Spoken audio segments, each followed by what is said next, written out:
On everybody. Steve Harvey. Katt Williams recently spoke out against countless powerful Hollywood figures in a podcast with Shannon Sharpe, and they are not happy.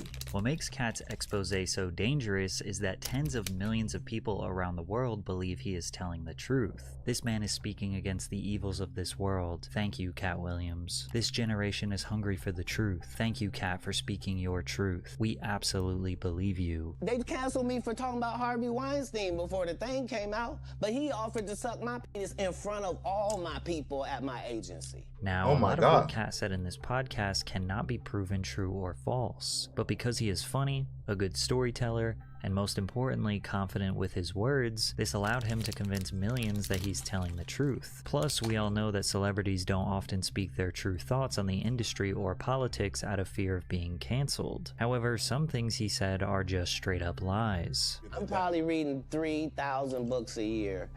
That's a lot of fucking books. That's a lot of fucking books. Come on, bro. To the time that I'm 12. My next project. That shit I didn't believe. 3,000 books a year, nigga? When he said that shit, I was like, you sound like somebody's grandpa, nigga. You sound like a grandpa right now. Like, what the fuck are you saying right now? It was to read the whole encyclopedia set. So when you're like 6, 7 years old, you read the whole encyclopedia set. You think you're one of the smartest people in the world. Tell me what's good. Apparently, Katt read the entire encyclopedia and read 8 non-fiction books every single day from age 8 to age 12. This is impossible. And it's a lie. Throughout this entire podcast, Katt slipped in bold-faced lies which massively contradicts his preaches of spreading the truth. Nobody knows why liars lie, and that's why I had to come on the program. Katt exists in this middle ground where nobody can really determine if he is telling the truth, if he is lying, if he's telling a joke, if he's on drugs, if he has a mental illness, or if he is clearly exposing the dark and sinister nature of Hollywood. So today, I am going to give you as much context as possible so you can make that decision for yourself. Starting with his earliest introduction to Hollywood on the set of his very first movie, Friday After Next, where Katt played the role of Money Mike, but in the script, Katt alleged that Money Mike was originally supposed to be violently assaulted. The truth of the matter is, the Money Mike in the original script got raped in the bathroom. Katt Williams had to take the risk in front of the studios and the cast and our powers that be in his very first movie and say respectfully, the problem with Friday After Next is we're trying to make a classic comedy. And this comedy involves a rape. And rape is never funny, no matter who it happens to. Facts. Or what the circumstances are. Facts. If you would allow me to allow us to do this movie without a black man getting raped in it, I promise you that it will be twice as funny. Ice Cube, who wrote, produced, and acted. Has anyone watched the movie? Yes. It's actually, Friday After Next is actually a very popular movie in the black community. Like, super, it's like the black movie, nigga. If you have not seen Friday After Next as a black person, it's kind of like you're not black. It's all right. It's a solid movie, but I know what scene he's talking about, and it is a funny ass scene. He was one of the funniest characters in the movie. Terry Crews was another like funny ass character in the movie, and yeah, in the bathroom he's about to get raped, but then he fights back. That's pretty much what happens. I think he squeezes his nuts with something, with a fucking pliers or some shit. It's hilarious. You should watch it. You should watch the movie. It's not like, it's not family friendly, but it's not like crazy. Acted in the film, denied these allegations. Yes, Boys in the Hood popular. It's popular like that. Yeah, Boys in the Hood. It's like on the same par. Second thing I want to clear up, I would never shoot a clear. And I promise you that do this movie without a black man getting raped in it, I promise you that it will be twice as funny. Ice Cube, who wrote, produced, and acted in the film, denied these allegations. Oh, he denied it? I want to clear up. Oh, shit. I would never shoot a scene in a movie, especially like Friday, where you actually see this happening on camera. That ain't my style. If you check out any of my movies, they not raunchy. But it's because Katt said things like this throughout his interview caused fans to cast doubt on anyone who denied his claims. These people are not powerful. Satan can't create anything. That includes blessings for his people. You know what the #1 job of somebody that sold their soul in Hollywood is? What? Is to act like it didn't happen. They all do the same job. Katt believes he has a more legitimate and honorable legacy than the other comedians he has been associated with throughout his career. These men, Katt says, have This is formed a crazy picture to choose of him, bro. He looks like a coked out Wolverine, bro. This is a crazy pick to choose. than the other comedians he has been associated with throughout his career. These men, Katt says, have formed a gang in Hollywood that actively steal and or blackball young entertainers' careers, which drives them into madness. For 30 years, they're a group. These aren't three random guys. The way that Ricky Smiley kept appearing at all of my auditions is because of Steven said he would tell anybody that, listen, they got a gang on that side. They know what it is. They know who the gang is. All of these dudes are co-entwined and they share secrets, and this is the age of truth, and the truth doesn't need to be scared of the fact that people tell lies. Katt only mentions 3 of these group members by name: Steve Harvey, Cedric the Entertainer, and Ricky Smiley. But you will notice throughout the video he makes bold accusations about many other massive stars like Kevin Hart and Martin Lawrence. Are they also a part of the gang? Well, that's up for you to decide. If you sign up for their program, you get a light skin. Crazy. When he said that, I researched every one of these people, bro. I did. I did. I was like, come on, why did he do this? Why did he say that? Because now I'm gonna believe you. now I'm gonna believe you. I looked at Ludacris. He got a light-skinned wife that don't do interviews. Everyone knows Kevin Hart's light-skinned wife that don't do interviews. I didn't even know about his wife. I didn't research this. But yeah, this was crazy. I was like, damn. Weird face wife that never do an interview. Weird face wife is crazy. Of the gang? Well, that's up for you to decide. If you sign up for their program, you get a light skin, weird face wife that never do an interview. Anyways, let's start with Katt's claims that Cedric the Entertainer and Steve Harvey stole his material. But first, I'm going to steal your attention for just a minute to tell you about today's sponsor. Have you ever Googled your name and seen yourself on one of those strange sites that has way too much information about you? It feels brokers are making about today's sponsor, Aura. Aura can, if you opt out, opting revealed that over Sorry guys, Aura not paying me. In the AT&T data breach, I wouldn't worry, because I know Aura would be protecting me. Let Aura protect your information and keep you safe online. You can let people continue to exploit you and profit off your private information, or you can go to aura.com/PatrickCC and start your 2-week free trial. You want to help him out? Link is in the description. Aura.com/PatrickCC, boss. Thanks, Aura. Katt claims that both Steve Harvey and Cedric the Entertainer have stolen jokes from him. Cedric did it first on the original Kings of Comedy tour in 2000, which at the time was the highest grossing comedy tour in history. Steve Harvey, Cedric the Entertainer, and Bernie Mac playing sold-out arenas from coast to coast. The tour grossed over $18 million in its first year. Wow. In 1999, both Seagram Americas and HBO sponsored the tour. D.L. Hewley was added, and the 2-year gross exceeded $37 million. And at the exact same time of this tour, Katt was just starting to make a name for himself in Hollywood. He thought that I was just a no-name comedian and that he could take this joke and nobody would know. Right. The Makes issue sense. was that I had already done this particular joke on BET's Comic View twice. This is the joke that Katt is referring to, which was originally performed in 1998 on BET's Comic View program. You ever had your car radio up so loud that you couldn't hear the damn thing when it cut off? What? It looked like this. You flossing in a 6-shift convertible.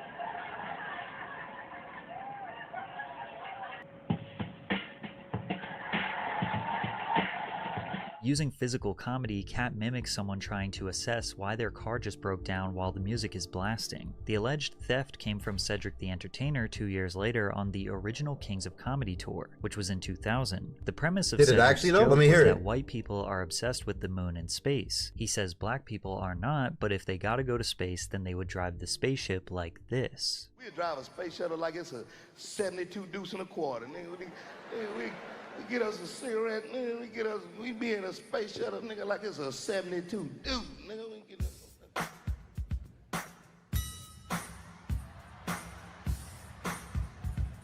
Now, when you consider the music cue, Yeah, which I is guess. not very common in stand-up comedy, Yeah. that already looks suspicious. Then the side-by-side comparison indicates Cedric makes very similar physical movements that Katt did. Cedric says he did not steal the joke, and that if Katt was so upset about it, he had 30... I don't know. Now that I'm seeing it, it's like maybe I took inspiration, but stealing the joke is kind of like, I don't know, bruh. You know, like it didn't feel like it was stolen. Like when he said stolen, I thought he was like dead took the same exact joke, got on stage and said it just like you said it. That's not how it felt. It just felt like, I liked the way you moved on stage, so I'm gonna do that now. Are we not allowed to take inspiration anymore? You know what I'm saying? Like, are we not allowed to do that? Opportunities to speak up. Can't say you stole one of his jokes. Yeah, like, I mean, it was ridiculous. You know what I mean? It was like the idea of the joke that he was even talking about don't even match up with no timeline. So for me, it was one of those things like... Did you have a conversation? Did you guys sell it? Did you have a conversation with Katt? I've seen this guy 30 times. Like, dog, if you literally was that upset about it, like, dog, just step to me and say, hey, yeah, why didn't you say nothing? Like, that don't even make sense. But Katt says that Cedric apologized about stealing the joke years ago and is now lying to the public that he never stole it in the first place. Him and Steve had already apologized for me, so I gave him a pass. Why would you sit here and be like, I saw Katt 30 times. Why did I give you a pass if you were just gonna lie? So imagine how a young Katt Williams felt seeing his best joke being stolen by one of the biggest comedians in the world on the largest grossing comedy tour in history. We never wrote anything. Remember, when Cedric the Entertainer starts, he's supposed to be singing, dancing, and telling jokes. That's why he's called the Entertainer. He did 4 comedy specials. They're so bad, Shannon, they're not available on Netflix or Tubi. Noticing all the backlash, Cedric responded to Katt's comments on Instagram. Revisionist history. Regardless of whatever Katt's opinion, my career can't be reduced to one joke Katt Williams claims as his. Cedric added, I'm a grown-ass man, and none of that shit going to go like you think. But Cedric isn't the only one that stole Katt's material. Steve Harvey's theft of Katt's jokes is arguably much worse. At the 2005 BET Comedy Awards, Steve Harvey introduced a hot upcoming comedian to the stage by the name of Katt Williams. Katt hit the stage and absolutely dominated the crowd with his joke about gas prices. Because the world is crazy right now. What is gas? $600 a damn gallon right now? I don't care how much money you got, gas is entirely too high. Used to be, if you put $15 in your tank, you had time to bond with your vehicle. You had time to put the nozzle in and set the clicker and look through your car and clean off the dashboard. Then Steve Harvey did a joke about gas prices 3 years later in his comedy special, Still Trippin'. Gas $4 a gallon. Can't even pump gas like you used to no more. $4 a gallon? You remember when you used to go to pump and put the nozzle in there and hit it? Be sitting there talking, be on your phone, hey, what's happening? Be walking around, cleaning the windshield. Alright, this one seems like... Steve! Alright, this one is closer. This one is a lot closer than Cedric the Entertainer's. This one's like, alright, nigga, now you're kind of, you sound like you kind of took some of my shit. You sound like you kind of took some of my shit now. Like, you didn't come up with that. Now you just blatantly took my shit. Yeah. I'll give him this one. Can't even pump gas like you used to no more. $4 a gallon? You remember when you used to go to pump and put the nozzle in there and hit it? Be sitting there talking, be on your phone, hey, what's happening? Be walking around, cleaning the windshield. It's hard to see this as anything other than blatant theft. Yeah. But Katt didn't stop there. He continued to expose Steve's long history of suspicious behavior. It started with why Bernie Mac quit the iconic Kings of Comedy tour. Do you consider yourself a king of comedy? They consider that. After Bernie left, them same 3 guys I'm telling you about, the Kings, they came to me. I was supposed to be the 4th king. I got the offer. Then what happened? But I turned it down. Why? Because you shit on Bernie, and I know the truth. You think I'm gonna let you shit on Bernie and then come get me? I'm the next king? Fuck you. Now, there has been an infamous beef between Steve Harvey and the late Bernie Mac that I had fans no have known idea. about for years. I had there no were often idea. arguments between the 4 comedians of who should be the closer or finale of the tour. Since Bernie was a much funnier comedian, Steve would get booed by the crowd when he performed after Bernie. Why? Because the whole time Bernie was here, you was acting like you was funnier than him. The reason you was supposed to go last is because it was your tour. Tell the truth. It was Steve's tour. Not it was going to be called the Kings of Comedy. It was Steve's tour. These are the guys opening for him. Of course, you got to close if it's your tour. Harvey eventually just ended up being the host of the tour and not performing a full stand-up routine because he just couldn't make the audience laugh as hard as Bernie. D.L. Hughley, who was also on the tour, even said that Steve never thought Bernie would become successful, and when he started getting more opportunities, he became jealous. You feel that the beef between... Wait, go back. Hughley, a full stand-up routine because he just couldn't make the audience laugh as hard as Bernie. D.L. Hughley, who was also on the tour, even said that Steve never thought Bernie would become successful, and when he started getting more opportunities, he became jealous. You feel that the beef between Bernie Mac and Steve Harvey was because Steve Harvey was getting a lot of network love during the time and Bernie Mac not so much? Yeah, and then Bernie started to get it. So yeah, I think that, Steve at one point was, uber successful, and then Bernie started to pick up. He didn't ever think he would get the opportunity he got, but once he did, America loved him, like we all kind of knew they would, and he decided to go a different way. Eventually, Bernie got sick of Steve hating, realized his worth, and exited the tour, which ended up forcing all four guys to split up. We split up. You wish you would have kept it together, could have kept it together a couple of... We tried everything, but, dudes felt like they was movie stars. I never saw myself as a movie star. Steve basically claims that Bernie went Hollywood and acted too good for the guys, and Katt didn't like that. Imagine him coming to tell you another story where he got so big and it was Bernie and them's fault because they wanted to be movie stars. What?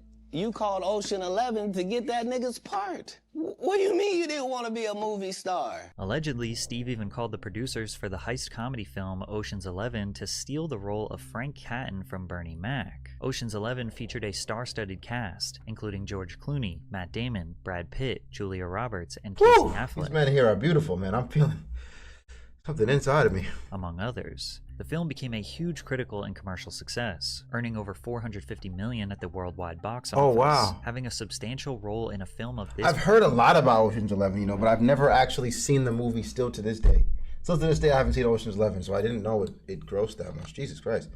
Magnitude helped the rising trajectory of Bernie Mac's career. An infamous GQ article from 2003 released when Bernie Mac himself claimed that Steve was jealous of him from the very beginning. Overall, Katt is obviously upset about Steve stealing material, but ironically, he was more upset that Harvey tried to lie and claim that Bernie went Hollywood on the Kings of Comedy, when in reality, Steve was so jealous of his success that Bernie couldn't take it anymore and quit. And now that he gone, you gonna act like he wanted to be a movie star. You stop it. You stop it. That man was funnier than all of y'all, and y'all thought y'all had one over on him. The king is the funniest. Period. Every time. And that's why no audience member was ever swayed. It didn't matter where Bernie went. You think if Bernie went first, he wasn't the king? Get out of here. But Katt Williams and Steve Harvey's beef did not stop there. A few years later, in 2008, a show promoter booked Steve Harvey and Katt Williams to co-headline a New Year's Eve stadium show in Detroit. Katt entered his villain arc and challenged Steve to a comedy battle on the Jamie Foxx radio show, to which Steve accepted. You have been the king of comedy as long as we've had one. The second that you get off stage, I need you to understand that that's your final time as the king of comedy. I hope you got a team of writers. You're going to need about 6 or 7 of them. You can bring The Nation. You can bring Rashawn McDonald. You can bring everybody who listens to your radio show. They going to see the truth. And its name is Katt Williams. Bomboclat. What was supposed to be just a comedy show is now some sort of 1v1 battle dubbed the Championship of Comedy, and Steve responded with this. I'm not saying he's in trouble, but I'm saying this right here, Jamie. A dog don't bark at parked cars. Basically, Steve's analogy was that he shouldn't respond to Katt Williams because he is too famous and successful. So on New Year's Eve, Steve got on the stage and never addressed or made fun of Katt. That was a big mistake. Why? Please give it up for Steve Harvey one time. Give it up for Steve Harvey. He's an excellent comedian, but he don't want no parts of this in any way, shape, form, or fashion. I don't know why he came out here with all this money y'all spent on them motherfucking tickets and talked about a lady in the audience for 15 goddamn minutes. Nigga should have talked about me the way I've been to talk about his bitch man. He tried to copy off me and bring that ugly ass, sparkly ass tie out. A regular black suit like he was going to a funeral. Yours, nigga, yours. Nigga think he the shit because he was the shit in 1968. Nigga, I'm the shit this evening. Let's fast forward it. to when this disrespectful nigga did something called the original Kings of Comedy. Oh. You gonna be the original King of Comedy, nigga. Did it start with you? Bro, is this nigga Katt has, I didn't realize he never had chill. I thought this was a recent thing. Bro never gave a fuck. And now I respect that. Bro, no, he was like, nigga, I'll cook you any day of the week, any year, 1968, 1975, 2024. God damn.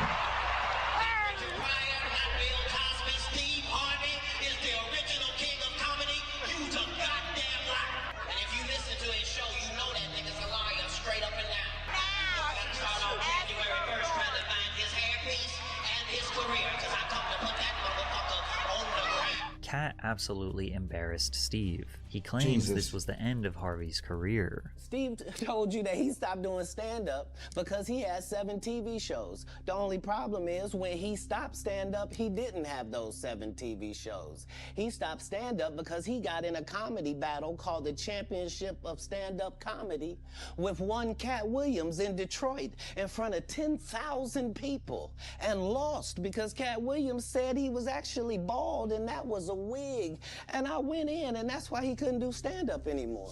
Now, Katt isn't very accurate here. Steve had multiple successful arena comedy tours after the championship battle, and Steve was already bald by 2008, so Katt didn't really expose him for having fake hair. But is it a coincidence that almost immediately after Katt got on that stage and exposed his biggest hater in the industry, he started his crazy downward spiral? In November of 2008, Williams missed an appearance on Conan O'Brien and was later arrested that evening when— Wait, go on. His hater in the industry, he started his— After Katt got on that stage and exposed his biggest hater in the industry, he started his crazy downward spiral. Oh no. In November of 2008, Williams missed an appearance on Conan O'Brien and was later arrested that evening when officers found 3 handguns in his car while exiting rapper Jim Jones's studio in New York. That same month, he checked into the Mount Vernon Inn. Good night, Yuki. Be safe. In Sumter, South Carolina. Shortly after checking in, employees reportedly found Williams stumbling around wearing just a bathrobe and a towel wrapped around his head. When police arrived, Williams asked them for directions to the nearest hospital. There, his family convinced him to seek psychiatric help,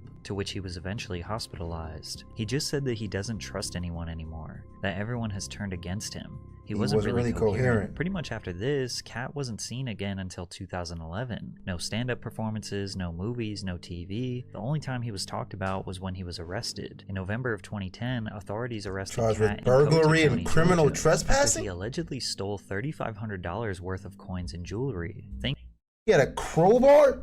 Bro, what?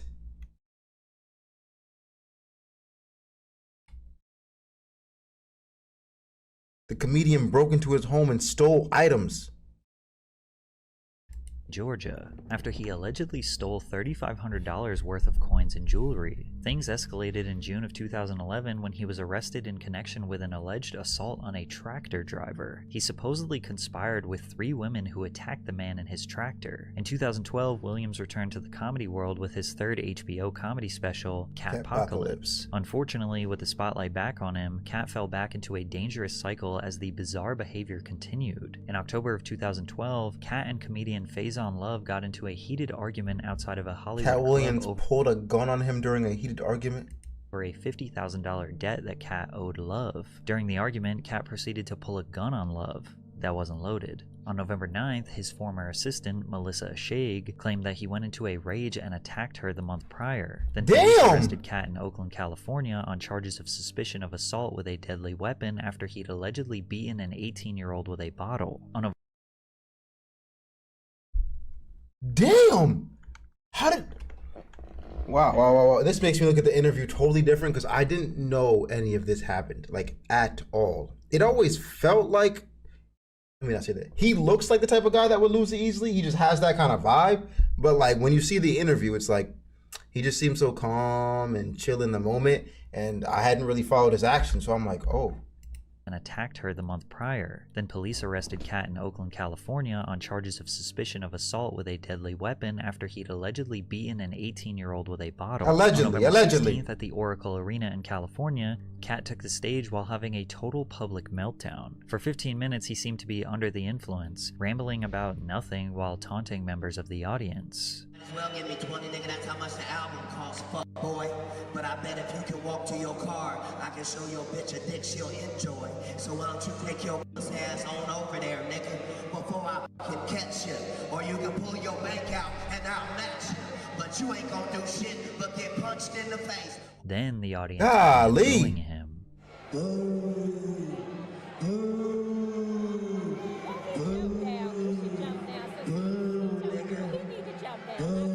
Look at all the broke people.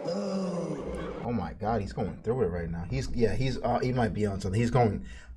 He's clearly in a dark time in his life right now. Maybe like he wasn't prepared for what came with the fame. I don't know.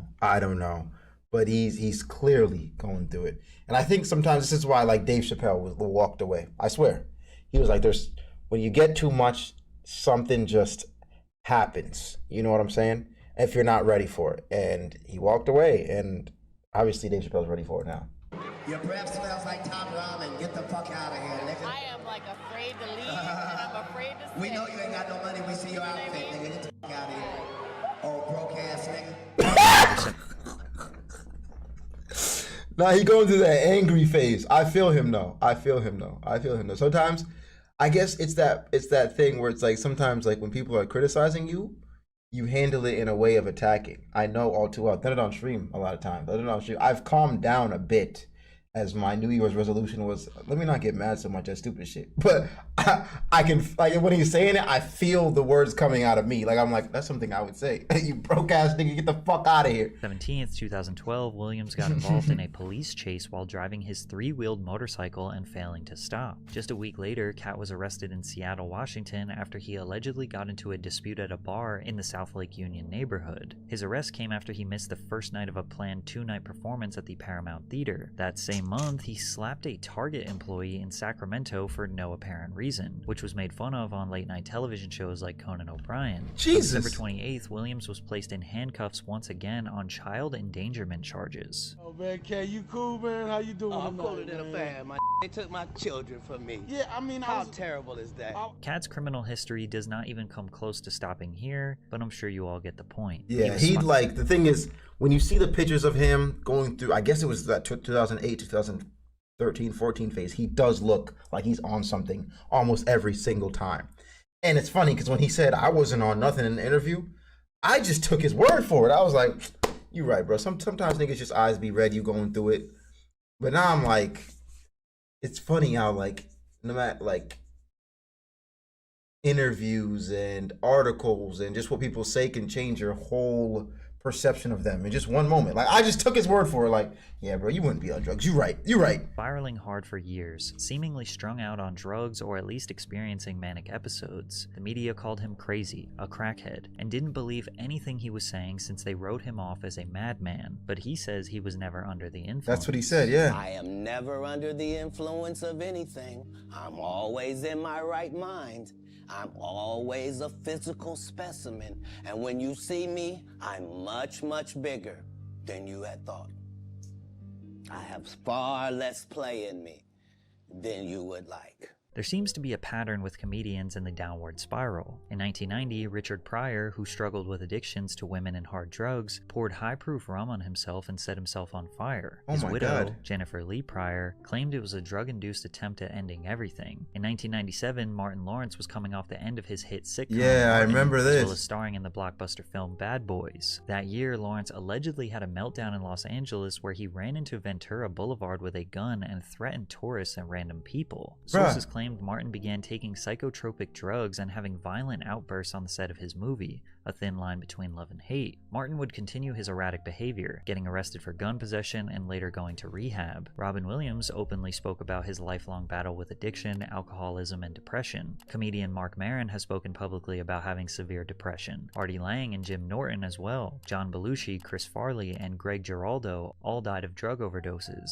It's unclear why comedians seem to struggle with mental health more than others in the entertainment industry while being tasked with creating the most lighthearted content. Deborah Serrani, a clinical psychologist who treats performers with depression and other mental health problems, said comedians often wear what we call the mask of depression, which helps them put on a more acceptable face to the world. But behind that mask, there is a terrible struggle going on. There is a stigma about depression, and oftentimes the laughter distracts from feelings of weakness. Katt Williams has had an extremely rough life, starting with being homeless and alone at age 13. Combine that with the chaotic lifestyle of a comedian, constantly being on the road, late nights, irregular sleeping and eating schedules, the pressure to constantly deliver funny and engaging performances in front of tens of thousands of people is, yeah, bruh.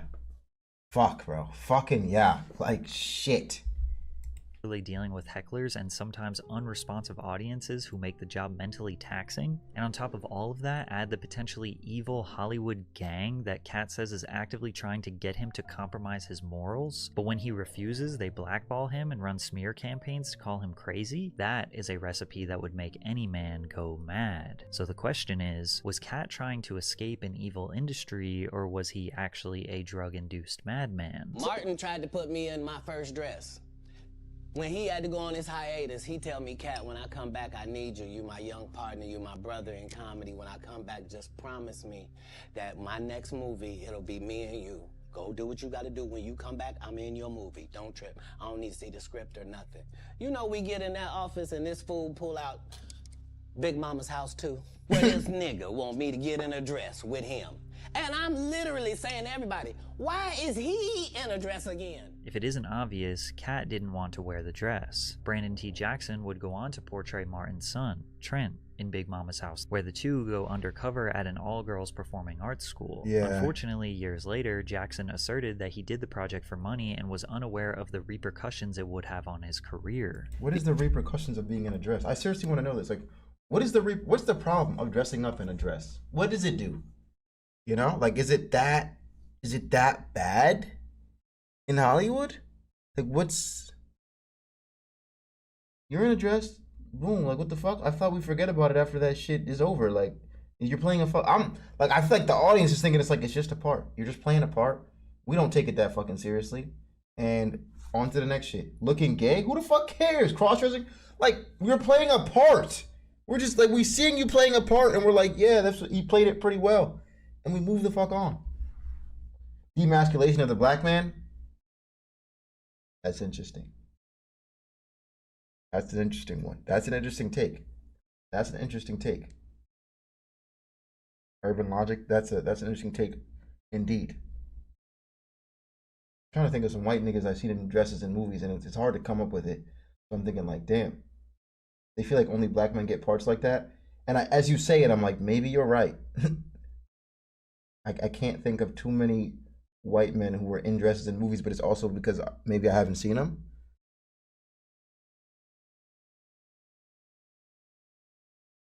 I don't know. Did the project for money and was unaware of the repercussions it would have on his career. Did you get like Robin Williams? Oh, okay. When you wore the dress at that moment? Have on his career. Did you get like slack when you wore the dress at that moment? Only Katt Williams. Katt Williams was trying to always say, Brandon, don't wear a dress. He called you, or is this? No, he was saying in the media, so I thought he was heckling me. He was really trying to help me at the time. I didn't know that. I was immature. Right. I feel like, dang, why I'm trying to make it. And then he was trying to warn me, don't get in the dress. Everything went wrong. It's like everything went right. Everything went wrong when I put on that dress. Really? Katt has been discussing this subject for years because this has been a pattern that many have speculated is a humiliation ritual. Eddie Murphy, Tyler Perry, Jamie Foxx, Wesley Snipes, Chris Tucker, Arsenio Hall, Tracy Morgan, the Wayans brothers have all dressed up as women for TV or movie roles. Just before I loved white chicks though. I fucking loved Medea. I mean, that's the only shit Tyler Perry ever played. Like that, to me, Medea is just Tyler Perry. Like this nigga got 30 movies as just Medea, nigga. He got plays movies, everything, bro. Like, come on, bro. Just trying to make it. And then he was trying to warn me, you know, don't get in the dress. Everything went wrong. Just like everything went right. Everything went wrong when I put on that dress. Katt has been discussing this subject for years because this has been a pattern that many have speculated is a humiliation ritual. Eddie Murphy, Tyler Perry, Jamie Foxx. Eddie Murphy wore a dress? Is a humiliation ritual. Sorry, guys. Eddie Murphy. Sorry, one more time. I didn't. This What has movie been is a that? pattern that many have What speculated movie is that? a humiliation ritual. Eddie Murphy, Tyler Perry, Jamie Foxx, Wesley Jamie Snipes, Foxx? Chris Wesley Tucker, Snipes? Arsenio Hall, Tracy Morgan, the Wayans brothers have all dressed up as women for TV or movie roles. Just before Kevin Hart exploded into fame, he also wore a dress on Saturday Night Live. And even 10 years ago, Katt discussed this. It's two answers. First of all, let's be Norbit? very clear. It is possible that there isn't anything funnier than a guy in a dress. And if that's the case, then it might also be said that there's nothing funnier than a black guy in a dress. Okay, well, Kevin doesn't have to worry about what people are going to say about him wearing a dress because of the long line of dress-wearing people before him. So now some of us are against the Illuminati, and we are against the Illuminati at our own detriment. When people are against the Illuminati, then they get punched in the face. I think even the Rock has worn a dress as well, right? Nobody likes it. Katt also detailed an Illuminati meeting alongside Ludacris. There was a crossroads where we were both invited to an Illuminati thing and decisions had to be made. So it was both of us, we were equal. One of us had to cut off all their hair and couldn't do the sideburn thing no more with the points. And the next person they said was going to get $200 million because they were going to pay him $10 million a movie to do 20. This part was crazy. This part was, I was like, nigga. Like, I was like, nigga, come on. Thing no more with the points. And the next person they said was going to get $200 million because they were going to pay him $10 million a movie to do 20 movies. And that's how the conversation happened. One of those persons turned out to be Ludacris, and the other person turned out to be Katt Williams. It's really hard to back up any of Katt's claims, and even if the stipulation of getting a $200 million deal is that you have to shave your head and sideburns, that seems like an extremely small compromise. I'm shaving that shit. There Like, are come no on now. indications that Ludacris ever sold his soul. I mean, he will tell you, he responded to Katt with a rap song. Yeah. Never been Illuminati, only Illuminati, and I only left with when coming from any party. Afro with the sideburns, yeah, that's my signature. Addictions on the rise, comedians check your temperature. Perhaps the most... I don't know why this nigga responded with a rap, but okay. Okay, that shit was just so random. It's like, nigga, you don't rap anymore, nigga. Like, we haven't seen you rap in years, nigga. The last song I heard with you was like with Nicki Minaj or some shit. Like, what the fuck did you drop a rap as a response for? It was gas, though. It was gas, but I'm like, nigga, just talk. Talk to the fucking, help us all understand that you didn't do it, you know? But when he came on rapping, now we're all thinking like, nigga, so you did it. Now we're like, all right, so you're not talking straight. It sounds like you did it. The overlooked comment during the interview. Rise, comedians check your temperature. Perhaps the most overlooked comment during the interview was Katt's take on Kanye West. I suspect that we're pretty awful people if we say that somebody got a mental illness and then we watch what they do. If you say somebody got special needs, then why would you be watching them and holding them accountable like everybody else? The question of whether someone's actions should be judged differently due to mental illness is complex and multifaceted, and opinions may vary depending on cultural, ethical, and legal perspectives. Mental illness can significantly impact an individual's ability to understand the consequences of their actions, to make rational decisions, or to control their behavior. Katt is not excusing Kanye's behavior, and he definitely says he doesn't agree with what he says, but he's just questioning why people are surprised as his whole career he gave obvious signs, such as claiming that he was a god, and he was praised and uplifted for his outlandish behavior. Now, Katt has never publicly disclosed any sort of manic or psychiatric problems, but look at how much the world judged him when he was crazy 10 years ago, versus now he is saying the exact same things he was saying while he was crazy, but today he is more calm, coherent, and of course, entertaining. Now they are quoting his words as prophetic statements of a wise old genius. Funny how things change. That was so good. Funny how things fucking change, chat. Funny how things change. I mean, he did look like a crackhead back then. Well, let's keep it a buck. You're not gonna take the word from a crackhead. Like if you see a crackhead and they tell you to even fucking invest in the stock market because it'll really help your life, you're gonna be like, nigga, shut the fuck up. You're a crackhead. You don't know shit.